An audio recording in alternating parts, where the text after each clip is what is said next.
नमस्कार, आप देख रहे हैं दैनिक साथी। दक्षिण हरियाणा के लोगों की वीरता व देशभक्ति के किस्से देश भर में मशहूर हैं। वहीं रामपुरा हाउस भी किसी परिचय का मोहताज नहीं है। हरियाणा ही नहीं, देश भर में रामपुरा हाउस के राजनीतिक मिजाज से लोग वाकिफ हैं। यही कारण था कि देश की आयरन लेडी कही जाने वाली प्रधानमंत्री इंदिरा गांधी तक को रेवाड़ी के रामपुरा हाउस आना पड़ा था। हरियाणा का दूसरा मुख्यमंत्री बनने की बात हो या फिर देश के कृषि मंत्रालय जैसा बेहद अहम पद, राव बीरेंद्र सिंह ने बता दिया था कि रामपुरा हाउस की ताकत क्या है। लेकिन समय बीतने के साथ साथ यह चमक धीमी पड़ने लगी। हालांकि राव बीरेंद्र सिंह के सबसे बड़े बेटे राव इंद्रजीत सिंह भाजपा सरकार में केंद्रीय राज्य मंत्री हैं, लेकिन पुरानी धाक दिखाई नहीं देती। अब राव साहब भी शायद बेटी आरती राव को राजनीति में स्थापित करने के लिए संघर्ष करते हुए दिखाई दे रहे हैं। लेकिन वहीं दूसरी ओर पूर्व मुख्यमंत्री राव बीरेंद्र सिंह के मंझले बेटे राव अजीत सिंह के पुत्र राव अर्जुन सिंह कांग्रेस में रहकर राजनीति में अपने आप को स्थापित करने के लिए मैदान में हैं। राव अर्जुन सिंह अटेली से कांग्रेस के टिकट पर चुनाव फतेह करने की तैयारी में हैं। बीते सालों में जो गलतियों में शायद रामपुरा हाउस या कहे रामपुरा हाउस परिवार वो गलतियां दोहराना नहीं चाहता। ऐसे में परिवार में एकजुटता की बात चल रही है। आखिर कैसे खोई चमक को वापस लाया जाए, इस पर भी मंथन चल रहा है। लेकिन परिवार किस तरह से एकजुट हो पाएगा? क्या एक बार फिर से रामपुरा हाउस की कम होती चमक वापस आ पाएगी? इसको लेकर राव अर्जुन सिंह ने तमाम बातें साझा की। उन्होंने बताया कि इसको लेकर आखिर उनका प्लान क्या है, कैसे परिवार एकजुट होकर एक बार फिर से पुरानी रंगत में दिखाई देगा। वैसे अगले साल विधानसभा चुनाव में आपकी क्या तैयारी है? लगातार प्रयास तमाम लगाए जा रहे हैं, क्या तैयारी है अभी? अमित जी, हमारा तो मतलब मन अटेली पे बन गया है। पिछली बार इलेक्शन हमने अटेली विधानसभा से लड़ा था और अभी थोड़े दिन पहले राव अजीत सिंह जी ने मीटिंग ली थी और उन्होंने कार्यकर्ता सबसे सारे बुला के उनको यही आदेश दिए थे कि अर्जुन को इस बार अटेली से जिताएंगे और वो खुद मैदान में उतरेंगे और हमारे लिए प्रोग्राम करेंगे, मीटिंग करेंगे। और उनका ये बयान था कि इलेक्शन हम इसका निकाल के ही भेजेंगे इसको, क्योंकि पिछली बार थोड़ा वो बीजेपी की लहर थी और राव इंद्रजीत सिंह भी कह रहे थे कि मैं मंत्री बनूंगा और ये बीजेपी का गलत 75 बार का नारा लग गया था। इससे थोड़ी पब्लिक कंफ्यूज थी। इससे पहले दीपेंद्र हुड्डा जी से बात चल रही थी, हाँ जी, और इससे पहले दीपेंद्र हुड्डा जी से बात चल रही थी और वो इच्छुक थे कि हम कोसली विधानसभा से तैयारी करें, क्योंकि वो पिछले 2 इलेक्शन आपने नोटिस किया होगा कि वो कोसली तक तो 8 विधानसभा में मजबूत लीड लेके आते थे, 80-90 हज़ार वोटों की लीड लेके आते थे और फिर लास्ट में 5-6 हज़ार वोटों से अपना इलेक्शन हार जाते थे। कोसली ही इसका कारण था। तो उनको युवा चेहरा चाहिए था, इसलिए बातें चल रही थी। पर हमने फिर हाईकमांड से बात करी, हमारे महासचिव जी हैं रणजीत सिंह सुरजेवाला जी, और उन्होंने भी यही हमें सलाह दी कि अपने अटेली में ही ध्यान दो, पुराना हल्का है, आपके बहुत कार्यकर्ता हैं।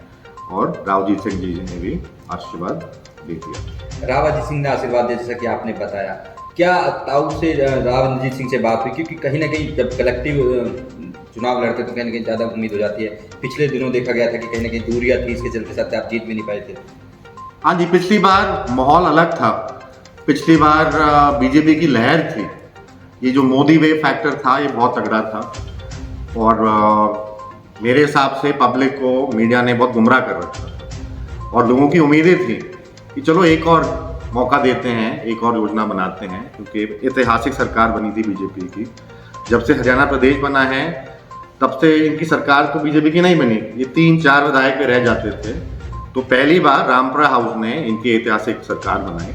आपने देखा होगा कि ये 14-15 विधायक सारे दक्षिण हरियाणा के ही आए हैं दोनों बार। इसकी वजह से सरकार बनी है इनकी। नहीं तो आपके उत्तर हरियाणा में चौधरियों में तो उन्होंने तो इनको रिजेक्ट कर रखा है, इनकी वोट नहीं डाली है। इनके शहरी गढ़ों में इनकी वोट आती हैं या नॉन जाट बेल्ट में इनकी वोटें आई हैं, सीटें निकली हैं इनकी।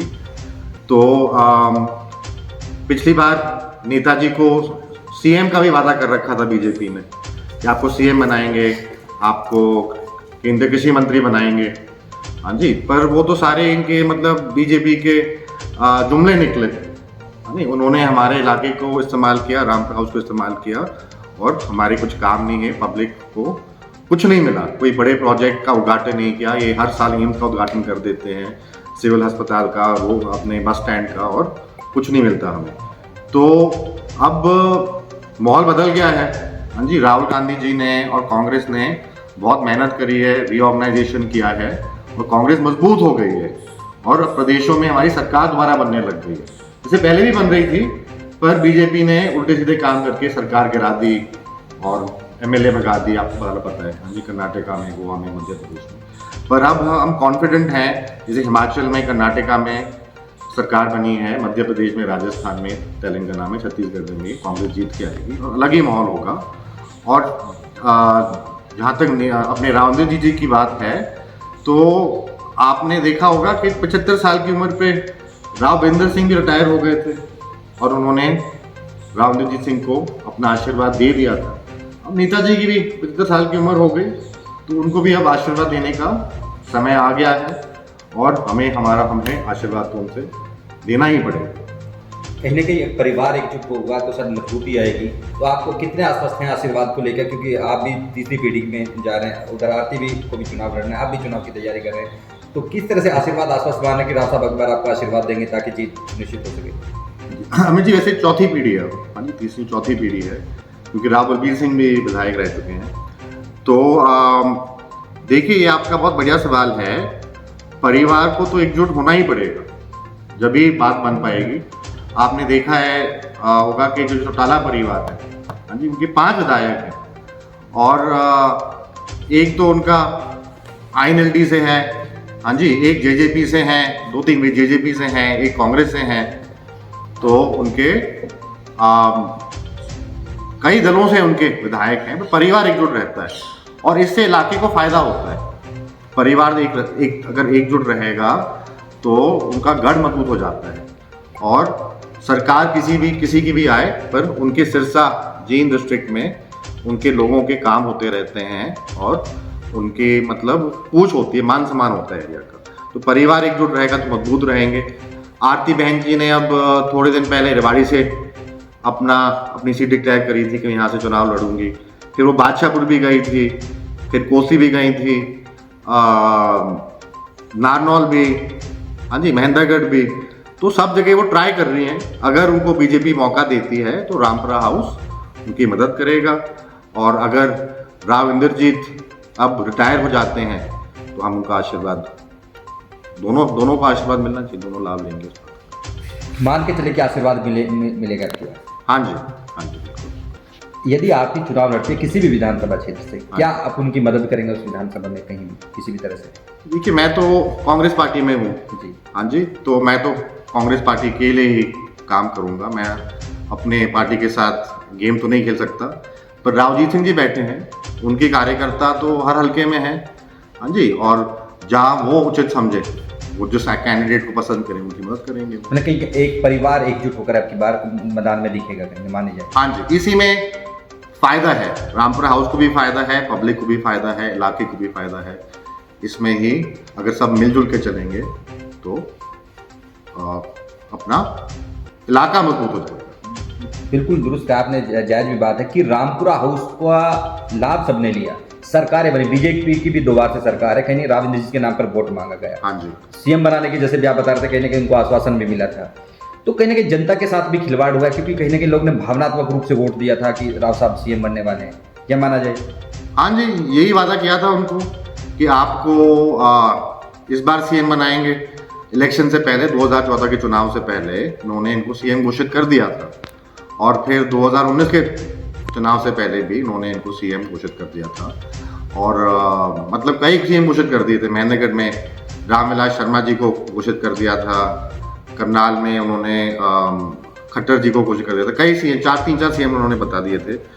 पर ये बीजेपी का मतलब ये तो गेम हो गया ना, ये तो खिलवाड़ हो गया। लास्ट में इनको सीएम नहीं बनाया, और रक्षा मंत्री से इनको इनको गिनती का राज्य मंत्री पे छोड़ दिया। तो ये कोई पद नहीं होता। हाँ जी, 5 बार जो सांसद बने हुए हैं, उनसे कोई सीनियर तो है नहीं बीजेपी में, ना राजनाथ सिंह बने हैं 5 बार, हाँ जी, ना अमित शाह बने हैं 5 बार, तो तभी भी इनका इतना नीचा कद है। तो इसका मतलब यही हुआ कि बीजेपी ने रामपुरा हाउस को यूज़ कर लिया और ये हमें बिल्कुल स्वीकार नहीं है। हमारा इलाका तो मतलब क्या कहते हैं, हमारे इलाके ने तो कितने गैलेंट्री अवार्ड जीते हैं, तो लड़ाकू इलाका है। वीरों की सैनिक आगाज किया अपने इलेक्शन का।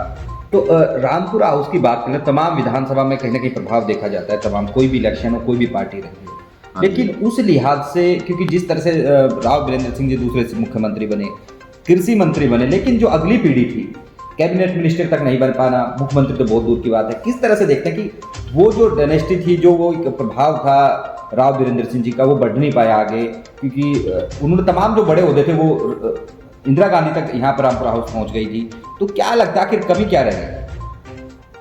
कमी ये रह गई कि देखिए, राव इंद्रजीत सिंह को 25 साल की उम्र पे राव वीरेंद्र सिंह ने मंत्री बना दिया था, हाँ जी, और इतनी बड़ी विरासत पकड़ा दी थी। उस टाइम पे, उस ज़माने में उनसे कोई सीनियर लीडर हरियाणा में नहीं था, पर कई लीडर आगे निकल गए उनसे, हाँ जी, और उनको कोई बढ़िया विधानसभा में भी, तो हरियाणा में मंत्री थे, तो उनको कोई बढ़िया महकमा नहीं मिला। आपने देखा होगा, एक बार उनको टेक्निकल एजुकेशन का मंत्री बनाया था जब उसका कोई पूछ नहीं थी उस महकमे की, और एक बार उनको फॉरेस्ट डिपार्टमेंट में मंत्री बनाया था, और अब बीजेपी ने उनको स्टेटिस्टिक्स गिनती का राज्य मंत्री पद पे छोड़ दिया। कांग्रेस में उनको मतलब चलो रक्षा मंत्रालय तो दिया था, उनको एक्सटर्नल अफेयर्स भी दिया था, तो कांग्रेस में यहाँ से अच्छी बात होती, पर कांग्रेस में भी नहीं, वो उभर नहीं पाए, और ना बीजेपी में।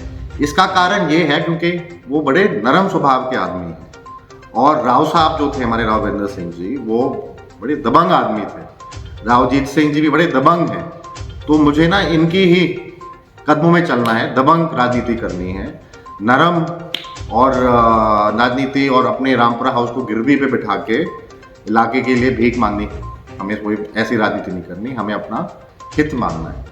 मतलब क्या जो खोया हुआ गौरव है रामपुरा हाउस का, कहीं ना कहीं यही बात कहेंगे, क्योंकि उस टाइम अलग तूती बोलती थी, आज वो हालात नहीं है। तो क्या प्रयास किए जा रहे हैं पारिवारिक स्तर पे या किस तरह से, क्योंकि कहीं ना कहीं जब आप मजबूत होंगे, इलाका मजबूत होगा, दक्षिण हरियाणा मजबूत होगा। हाँ जी, बहुत बढ़िया सवाल है अमित जी। देखिए, अब राजनीति अब बहुत बदल गई है, 60 सालों 70 सालों में तो बहुत बदलाव आ गया राजनीति में, ज़माना ही बदल गया, समीकरण तो बदलते ही रहते हैं। पर अब ये आप देखिए, ये डिजिटल इंफॉर्मेशन एज है, हाँ जी, और बच्चों के पास, सबके पास स्मार्टफोन होता है, सारी खबर आ जाती है, तो उनको मतलब सारी चीज़ों का उनको उनकी नॉलेज होती है कि क्या क्या हो रहा है, और यूथ ही जो है, हाँ जी, वो इलेक्शन उठाते हैं। तो अब हमें युवा पीढ़ी को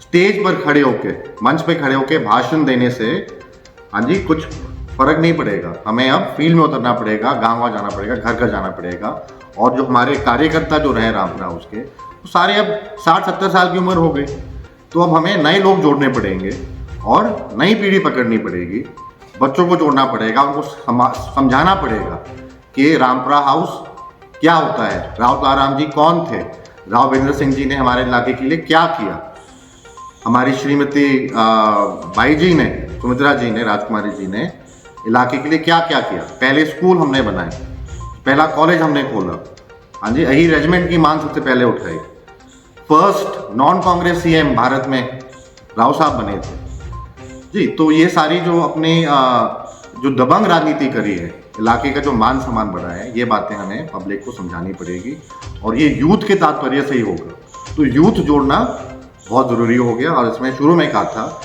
अब तो एक घर में 4 वोट अलग अलग जगह बढ़ते हैं, तो अपना जो अपने सोच विचार पब्लिक तक पहुँचाने पड़ेंगे, और ये मेहनत से ही होगा। फील्ड में 24 घंटे 7 दिन रहना पड़ेगा, तभी बात बन पाएगी। अब बात करें तो कांग्रेस की राजनीति आप करते हैं, हाँ जी, बीते 4 साल से कर रहे हैं, क्योंकि इलेक्शन भी आपने अटेली से लड़ा, हाँ जी, दोबारा फिर तैयारी कर रहे हैं। जिस तरह से गुटबाजी कांग्रेस में दिखाई देती है, आखिर किस तरह से कांग्रेस मजबूत हो जाएगी, होगी इस गुटबाजी के लिए? अच्छा, ये भी बढ़िया सवाल है जी। जब मुझे 7 साल हो गए कांग्रेस में, राहुल गांधी जी ने 2016 में अपने घर बुला के कांग्रेस ज्वाइन करवाई थी, और अब 7 साल हो गए, काफ़ी कुछ सीखने को मिला है। उल्टी हवा में इलेक्शन भी लड़ा है तो, और पब्लिक कांग्रेस से बहुत नाराज़ थी और मीडिया ने उनको और गुमराह कर रखा था, तो बहुत कुछ सुनने को भी मिला है हमें। तो अब यही दिखाई दे रहा है कि अब पब्लिक थोड़ा जागरूक हो गई है और कांग्रेस की हवा दोबारा बन रही है। तो अब जैसे हमने आपको शुरू में बताया था कि ये 4 प्रदेश जिनके इलेक्शन होने वाले हैं उसमें लगता है कांग्रेस ही आएगी, और कर्नाटका भी जीता है, हिमाचल भी जीता है हमने, महाराष्ट्र में भी। हाँ जी, अब जो पोल हुआ है उसमें तो 30 MP कांग्रेस के दिखा रहे हैं, तमिलनाडु में कांग्रेस के MP दिखा रहे हैं, तो अच्छी हवा बन रही है कांग्रेस की। और ये इंडिया जो हमारा जो गुट बन गया है, ये मोदी जी को भी हटा सकता है सेंटर से। तो हरियाणा में भी अच्छी हवा बन रही है, और ये जो हमारी गुटबाजी है वो ठीक है, वो कुछ ज़्यादा बड़ी बात नहीं है। सीएम की लड़ाई है बस, कई दावेदार हैं, हुड्डा साहब भी हैं, शैलजा जी भी हैं, सुरजेवाला जी भी हैं। स्वाभाविक है, महत्वाकांक्षा होनी चाहिए। ये तो हर प्रदेश में होती है, हर पार्टी में होती है। सीएम तो सबको बनना है, तो सीनियर लीडर हमारे पास बहुत हैं, पर लास्ट में तो दिल्ली ही सीएम बनाएगा। हाँ जी, सोनिया गांधी जी ही सीएम बनाएंगे, और बनाएंगे तो सबको पता है कि जो अपने जो लोकल लीडर हैं वो कितने भी मजबूत हो, कितनी भी वो धमकी मारे, पर लास्ट में तो सेंटर ही सीएम बनाएगी। जैसे भजन लाल भी एक बार कहते थे सीएम तो मैं ही बनूंगा, उनको भी 2 मिनट में बदल दिया, तो वैसे ही हरियाणा में भी बदलाव आ सकता है। सर, आप यूथ भी हैं, कांग्रेस बीजेपी की ओर से दिया गया कि 1 नेशन 1 इलेक्शन की बात हो रही है, एक कमेटी की भी गठित कर दी गई है, स्पेशल सेशन भी बुलाएगा, शायद उसमें इसको रखा भी जाएगा। आप कितना जायज मानते हैं 1 नेशन 1 इलेक्शन की, क्या सोचते हैं इसके बारे में? ये तो अभी देखिए, ये रेजोल्यूशन ये संसद में पास करना चाहते हैं, क्योंकि बीजेपी की ये कई दिनों से आदत रही है कि सारे जो विपक्ष के जो नेता हैं उनको सस्पेंड कर दो, बाहर कर दो, वो अपना धरना प्रदर्शन करते रहते हैं और ये सारे अपने उल्टे सीधे बिल पास कर देते हैं। तो ये हाईली अनकॉन्स्टिट्यूशनल है, इलीगल है। सबकी सलाह सारी पार्टियों से बातचीत करके आप ऐसा रेजोल्यूशन पास कर सकते हैं। ये क्यों कर रहे हैं ऐसे? क्योंकि घबरा रहे हैं, इनको दिख रहा है, लग रहा है कि जितने दिन निकल जाएंगे उतने हम कमज़ोर होते जाएंगे। अब 4 प्रदेश हारेंगे तो और भी कमज़ोर हो जाएंगे, और हो सकता है कि मई में हमारी मेजॉरिटी नहीं आए, इसलिए वो जल्दी इलेक्शन कराना चाहते हैं। क्योंकि डर है, उनको भय है। जितना अभी थोड़ा सा जो मोदी वे बच रहा है, हाँ जी, मीडिया सारी तो नहीं, मतलब कई बड़े बड़े इन्होंने मीडिया खरीद रखे हैं, तो उसके कारण थोड़ा सा जो भी इनको इंडिया बनने से भी कहीं जो गठबंधन बना उससे भी घबराए हैं। अब कल ही हुई है मीटिंग, इनकी 3री मीटिंग बैठक हुई है, सारे नेता आए हैं, खूब बन रही है इनकी, और इन्होंने सारी अपनी अंडरस्टैंडिंग है कि आप यहाँ से लड़ोगे, आप यहाँ से लड़ोगे, इतनी सीटें आपको मिलेगी, इतनी आप लड़ना। तो अच्छी इनकी पार्टनरशिप बन रही है। और जो भी आप देखोगे हर महीने जो इनके जो पोल निकलते हैं, सर्वे निकलते हैं, पहले वो 32% बता रहे थे कांग्रेस का वोट, फिर वो 35% पहुँच गया, अब 38%, और पिछले हफ्ते 41% इंडिया को और 43% बीजेपी को। तो बराबर की टक्कर हो गई। 6 महीने और रुकेंगे तो आगे निकल जाएंगे इंडिया, 10 महीने और रुकोगे तो इलेक्शन ही आ जाएगा। हाँ जी, और इनकी पार नहीं हो सकेंगे। तो कहीं ना कहीं ठीक नहीं है 1 नेशन 1 इलेक्शन। ये इलेक्शन नहीं है, क्योंकि जैसे यूनिफॉर्म सिविल कोड ठीक नहीं है, हाँ जी, वैसे ही आपका 1 नेशन 1 विस्तार चर्चा होनी चाहिए, उसके बाद कोई डिसीजन निकले तब चाहिए। हाँ जी, नहीं तो ये तानाशाही हो। तो इतना ही कहना है कि अगर नेताजी रिटायर हो जाते हैं इस बार, कोई और आता है गुड़गांव लोकसभा से, तो वो उनकी राजनीति, हम कप्तान साहब की मदद करेंगे, हमारी कांग्रेस पार्टी से हैं वो। और अगर आरती बहन जी आती हैं तो राव साहब देखेंगे कहाँ से आती है, अगर आती है उनकी मदद करनी है, रामपुराव के कार्यकर्ता से बात करेंगे, उनको एक्टिव करेंगे। तो ये भी माना जाए कि एक दूसरे के खिलाफ चुनाव नहीं लड़ेंगे। हाँ जी, हमें आपको पता है रावजीत सिंह ने तो हमेशा राव इंद्रजीत सिंह की मदद करी है, कोई सी भी पार्टी में रहे वो हमेशा उनकी मदद करी है। तो अब अपने इस अगले इलेक्शन में हमें उनका आशीर्वाद तो लेना ही पड़ेगा, उनको देना पड़ेगा, क्योंकि हमें अपनी परिवार की विरासत संभालनी है।